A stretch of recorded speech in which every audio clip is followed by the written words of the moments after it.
This video was made possible by the generous support of my patrons. If you would like to join them in helping grow this channel, you can do so at the links in the description below.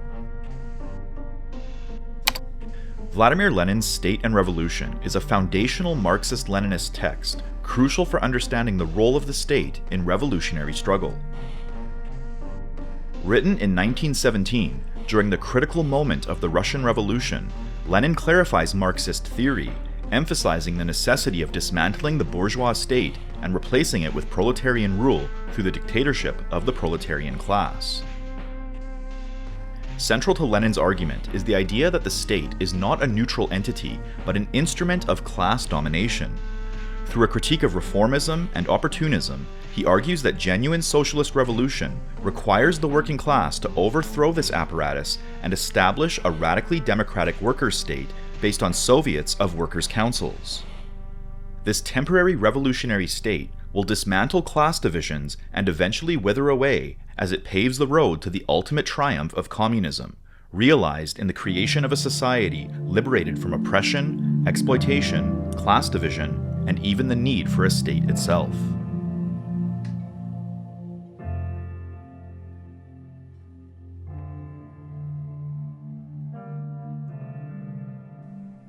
Lenin begins the text by highlighting how during their lifetimes, revolutionary thinkers are fiercely opposed and vilified by the ruling class, but then after their deaths, their theories become sanitized and made safe for circulation within bourgeois society. After their death, attempts are made to convert them into harmless icons, to canonize them, while at the same time robbing the revolutionary theory of its substance, blunting its revolutionary edge and vulgarizing it. Marx and Engels faced this fate, as the revolutionary content of their ideas was removed, selectively reinterpreted, and made compatible and acceptable to the ruling class. To counter this distortion, Lenin argues that the primary task is therefore to re-establish what Marx and Engels truly said about the state. In The Origin of the Family, Private Property, and the State, Engels writes that the state is therefore by no means a power forced onto society from without. Rather, it is the product of society at a certain stage of development. It is the admission that this society has become entangled in an insoluble contradiction with itself, that it has split into irreconcilable antagonisms, which it is powerless to dispel. It became necessary to have a power, seemingly standing above society, that would alleviate the conflict and keep it within the bounds of order, and this power, arisen out of society, but placing itself above it, and alienating itself more and more from it, is the state. From this premise, the distortion of Marxism has proceeded along two lines. First, bourgeois ideologists argue that the state emerges not as an organ of class rule, but as a reconciler of class antagonism. They claim that the state exists to alleviate or eliminate class struggle, rather than to enforce the dominance of one class over another. But according to Marx, the state is an organ of class rule, an organ for the oppression of one class by another. It is the creation of order which legalizes and perpetuates this oppression by moderating the conflict between classes. The second distortion comes from Trotskyism, which accepts that the state is an organ of class rule, but obscures the revolutionary conclusion that the proletariat must therefore dismantle it. Instead, Trotsky advocates for a peaceful, parliamentary road to socialism, evading the necessity of revolutionary action. Lenin stresses that Marx and Engels saw the state as a tool of the ruling class, making it impossible to simply take hold of the ready-made state machinery and wield it towards socialist ends. They argue that the workers must dismantle the existing state and replace it with a new form of power based on proletarian democracy, such as the Soviets.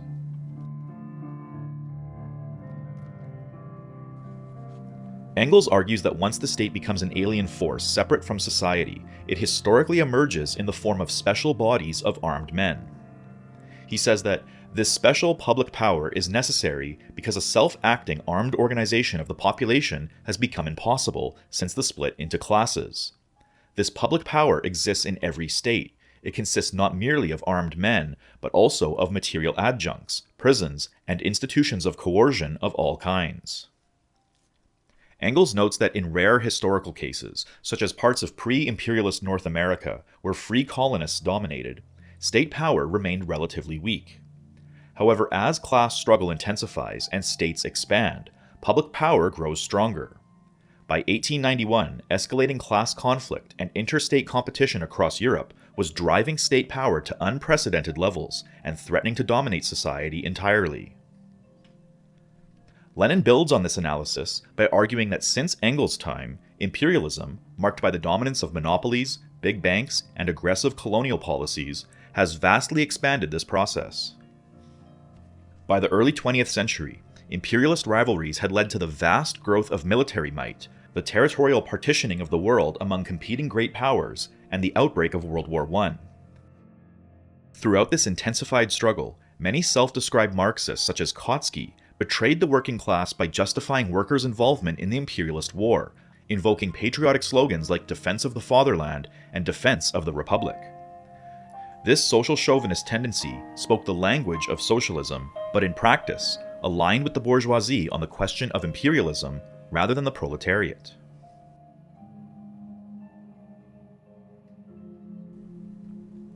The state, as an instrument of class domination, stands above society through its special public power, maintained through taxation and state loans.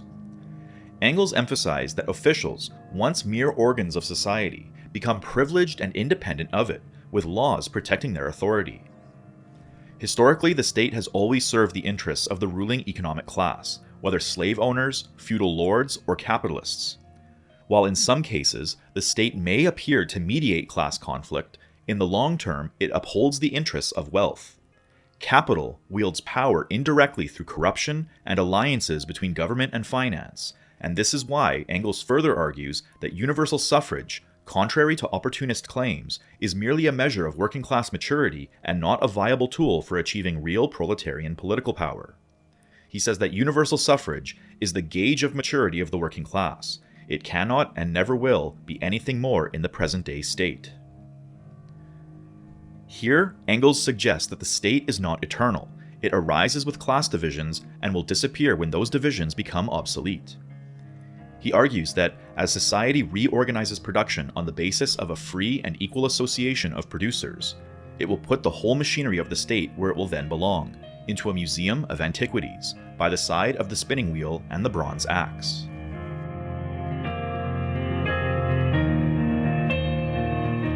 Engels argues that since the state emerges from class struggle, and the purpose of proletarian revolution is the abolition of the class system, it follows that proletarian revolution will undermine the historical conditions that give rise to and necessitate the existence of the state. The first act by which the state really comes forward as the representative of the whole of society, the taking possession of the means of production in the name of society, is also its last independent act as a state. State interference in social relations becomes, in one domain after another, superfluous, and then dies down itself. The government of persons is replaced by the administration of things, and by the conduct of processes of production. The state is not abolished, it withers away. Lenin praises Engels' evaluation of the state, but criticizes how many socialists have narrowly focused on the concept of the state withering away, leading to 5 incorrect interpretations.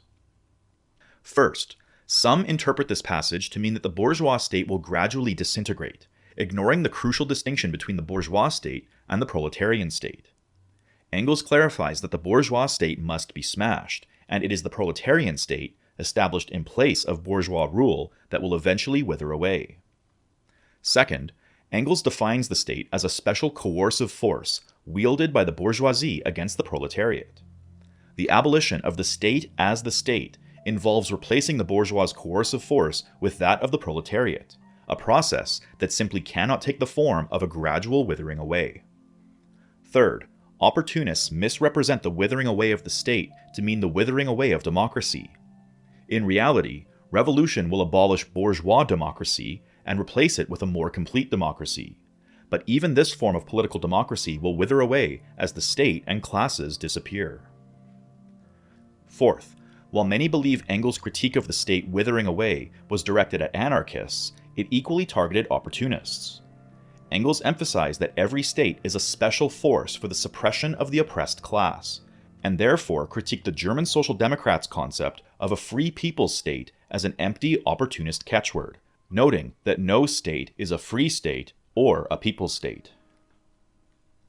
Lastly, Engels' discussion on the withering away of the state also includes a defense of violent revolution. He criticizes opportunists for ignoring the historical fact regarding the necessity of force in overthrowing an exploitative economy. All five of these opportunist distortions replace dialectics with eclecticism, selectively emphasizing the withering away of the state while ignoring the historical necessity of violent revolution. This deception, common in official social democratic literature, creates an illusion of considering all aspects of development while avoiding a revolutionary perspective. Marx and Engels were clear. The bourgeois state cannot be replaced by the proletarian state through gradual decline, but only through revolutionary struggle and a violent overthrow of one class by another, leading to the establishment of a dictatorship of the proletariat. The betrayal of this principle by social chauvinists and opportunists like Kautsky is evident in their refusal to acknowledge the necessity of revolutionary insurrection.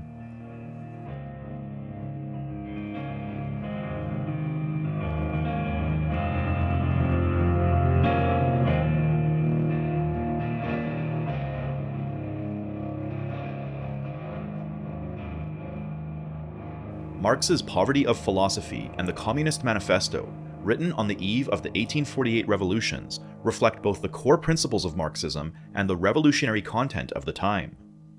These works establish that the state is an expression of class antagonisms and that the proletariat must seize state power to dismantle bourgeois rule and transition to socialism.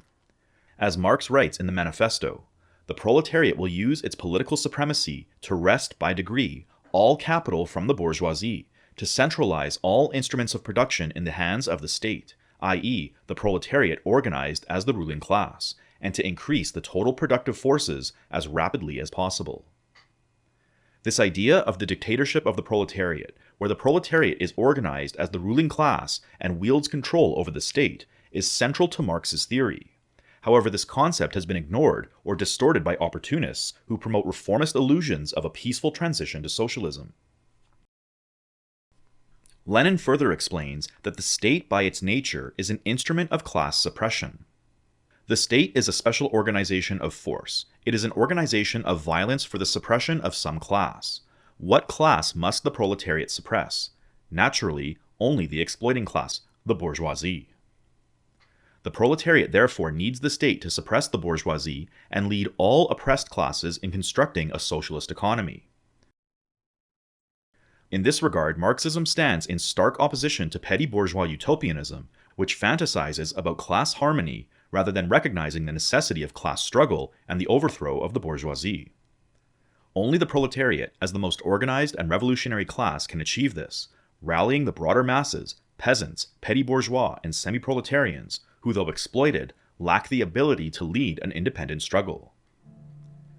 Furthermore, the Marxist theory of the state recognizes that the existing bourgeois state machine cannot be simply taken over, it must be smashed.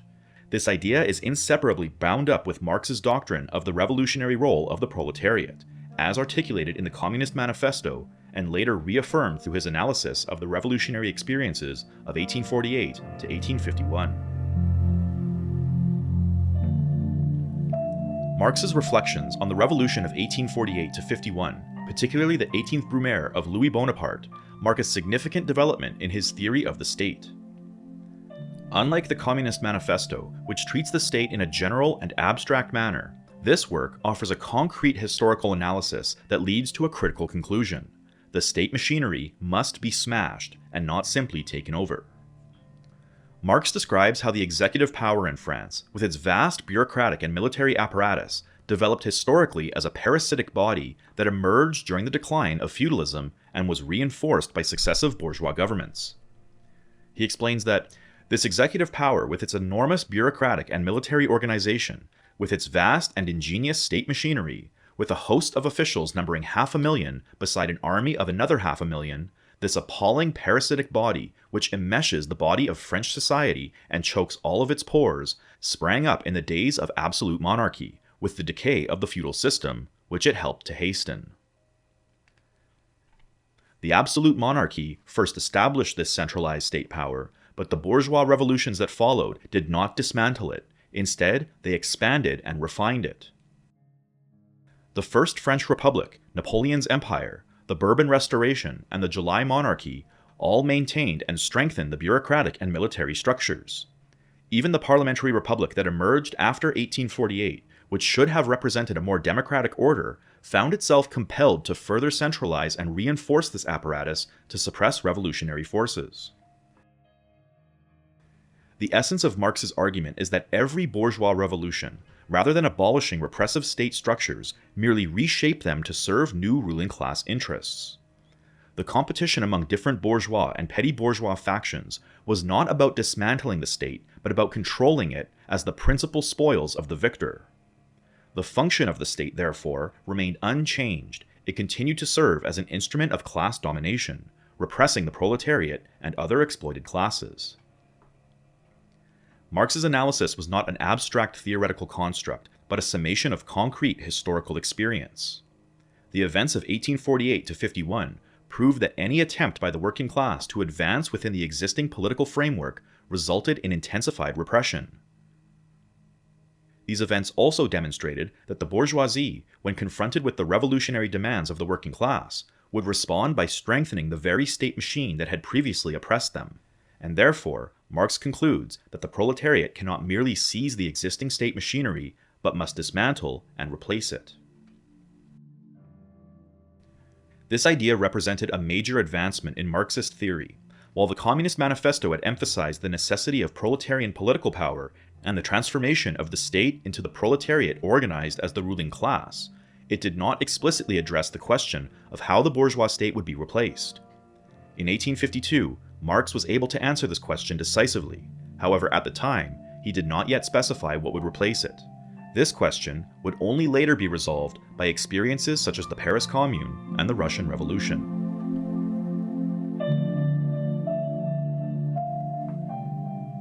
One of Marx's key points was that he did not discover the existence of classes or class struggle.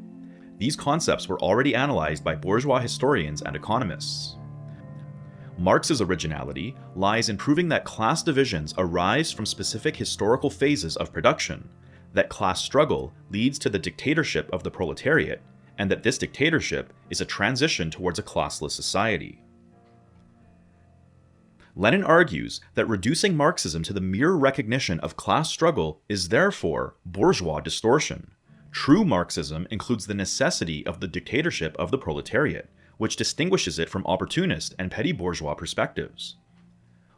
Opportunists like Kautsky accept class struggle within bourgeois society, but reject the need for proletarian dictatorship, thereby distorting Marxism. Lenin emphasizes that every class society requires a dictatorship of a ruling class. Under capitalism, all state forms ultimately serve bourgeois rule, and likewise, the transition from capitalism to communism necessitates the dictatorship of the proletariat, which represents a new form of democracy for the working class and a dictatorship against the bourgeoisie. This transition will take diverse political forms, but will inevitably maintain the proletariat's class rule until the complete abolition of class distinctions altogether.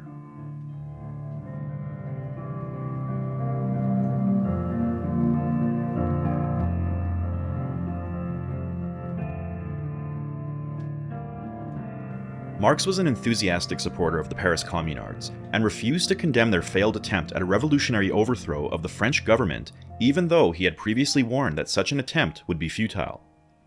This real-life experiment allowed Marx to comprehend that the working class could simply not lay hold of the ready-made state machinery and wield it for its own purposes. This lesson, drawn from the Communards' experience, became a defining feature of Marx's revolutionary theory on the state, distinguishing it from reformist or opportunist interpretations. Marx's statement was not a call for reform, but a complete dismantling of the bourgeois state apparatus.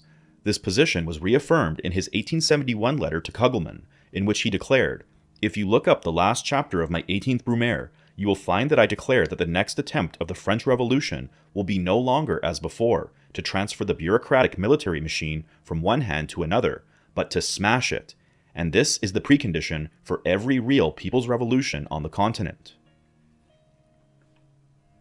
Unlike purely bourgeois revolutions, which often involve only elite struggles for power, a people's revolution deeply engages the oppressed classes, allowing them to imprint their own demands on the transformation of society. In 1871 Europe, the proletariat was not the majority, so a true people's revolution had to include both workers and peasants, who together formed the people. Both were oppressed by the bureaucratic military state, making its destruction essential for their liberation, necessary for a worker-peasant alliance, and crucial for stable democracy and socialist transformation. The Paris Commune, though ultimately unsuccessful, was a step towards such a revolutionary alliance. The proletariat and peasantry, both oppressed by the bureaucratic military state, shared a common interest in its destruction. Marx saw this as essential for any meaningful transition to socialism, since only by smashing the old state apparatus could a new form of governance be established, one that truly represented the working masses. The Commune had taken steps in this direction, though it had not fully developed a stable alternative. Nevertheless, it provided a real-world glimpse of what proletarian rule might look like, making it, in Marx's view, a more valuable lesson than any theoretical debate.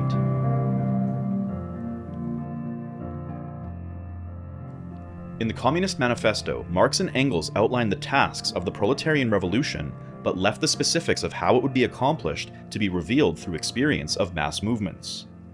They envisioned a transition where the proletariat, organized as the ruling class, would replace the existing state machinery, with the winning of the battle of democracy being central to this transformation. Marx analyzed the Paris Commune as a real-world attempt at establishing a proletarian state, representing a radical shift from the centralized, coercive state into a form of government where the majority, especially workers and peasants, would directly manage state functions. As Marx noted, the first decree of the Commune was the suppression of the standing army and the substitution for it of the armed people. The Commune aimed to dismantle the old state apparatus, signaling a shift from bourgeois to proletarian democracy. It abolished the standing army, replaced it with the armed people, and made all officials elected and revocable, paid at working man's wages. Marx argued that measures such as the abolition of privileges for officials represented steps towards socialism. By reducing the costs of the state, abolishing the army, and cutting official salaries, the Commune made the government more democratic and accessible to workers and peasants. However, the Commune's failure to decisively crush bourgeois resistance ultimately led to its defeat. Lenin criticizes opportunists and social chauvinists who abandon Marx's critique of parliamentarianism, leaving criticism open to anarchists. He argues that the bourgeois state operates behind the scenes, while parliaments exist to deceive the masses. The way out of parliamentarianism is not to abolish state representation, but to transform it into an active governing body. Marx envisioned replacing bureaucrats with accountable workers performing necessary administrative tasks under proletarian control. Lenin further emphasizes that capitalism has already simplified administration to the point that workers, with proper organization, can manage state functions. The socialist state would therefore initially require discipline, but would gradually eliminate bureaucracy, leading to a stateless, classless society. Lenin argues that the postal service, a structured state-run monopoly, serves as an example of how socialism could function as a centralized system managed by workers without parasitic bureaucrats. By placing all officials under proletarian control with wages equal to workers, the Commune's vision could be realized, abolishing bourgeois parliamentarianism while preserving democratic representation.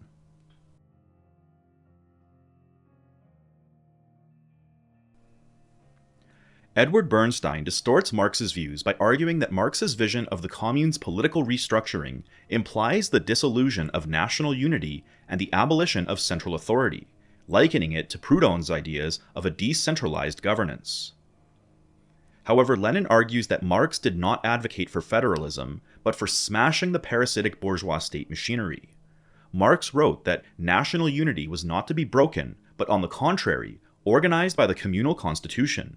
It was to become a reality by the destruction of state power, which posed as the embodiment of that unity, yet wanted to be independent of and superior to the nation, on whose body it was but a parasitic excrescence.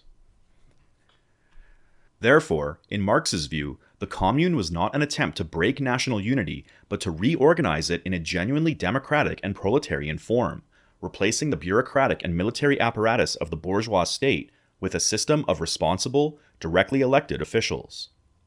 Lenin highlights that Bernstein's failure to understand the distinction between federalism and proletarian dictatorship stems from his reformist perspective, which sees only the functions of municipal governance and entirely dismisses the necessity of revolutionary transformation. Unlike Proudhon, Marx was a centralist in the sense that he envisioned a voluntary proletarian centralism, where workers' communes would unite to overthrow capitalism and collectively wield power. The communes, rather than existing in isolation, were to elect a national delegation, ensuring coordination in the struggle against bourgeois rule. Lenin criticizes not only Bernstein, but also self-proclaimed orthodox Marxists like Kautsky and Plekhanov, who failed to challenge Bernstein's representation. Their silence, he argues, contributed to a crude mischaracterization of Marxism's distinction from anarchism, leading many to conflate Marx's call for the destruction of the bourgeois state with a rejection of centralism altogether. Lenin stresses that true proletarian centralism is fundamentally different from the top-down bureaucratic centralism of the bourgeoisie. It is not imposed by an elite, but arises from the conscious, democratic organization of the working class.